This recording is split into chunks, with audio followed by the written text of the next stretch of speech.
സ്വകാര്യ ആശുപത്രിയിൽ നിന്നെത്തിച്ച കാലാവധി കഴിഞ്ഞ മരുന്നുകൾ ജനവാസ മേഖലയിൽ കൂട്ടിയിട്ട് കത്തിച്ചു. പ്രതിഷേധവുമായി നാട്ടുകാർ രംഗത്ത്. തേവലക്കര പാലക്കൽ വടക്ക് മുഖംമൂടി ജംഗ്ഷന് സമീപമാണ് സംഭവം. വയലിൽ മരുന്നുകൾ കൂട്ടത്തോടെയിട്ട് കത്തിക്കുകയായിരുന്നു. മരുന്നുമായി എത്തിയ വാഹനം പോലീസ് കസ്റ്റഡിയിലെടുത്തു.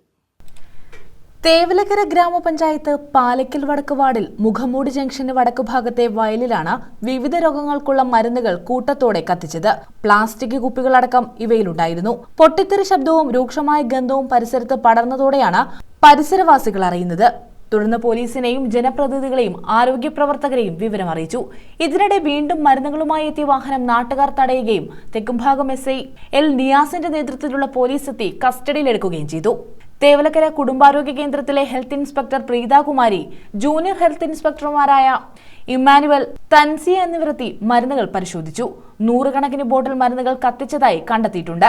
പ്ലാസ്റ്റിക് കുപ്പികളിലെ മരുന്നുകളും മറ്റും ഇങ്ങനെ കത്തിക്കുന്നത് നിയമവിരുദ്ധമാണെന്ന് ഹെൽത്ത് ഇൻസ്പെക്ടർ പറഞ്ഞു. പഞ്ചായത്ത് വൈസ് പ്രസിഡന്റ് അനസ് നാഥേത്ത്, പഞ്ചായത്ത് അംഗം ബിസ്മി അനസ് എന്നിവരും സ്ഥലത്തെത്തിയിരുന്നു. News bureau, Chavara.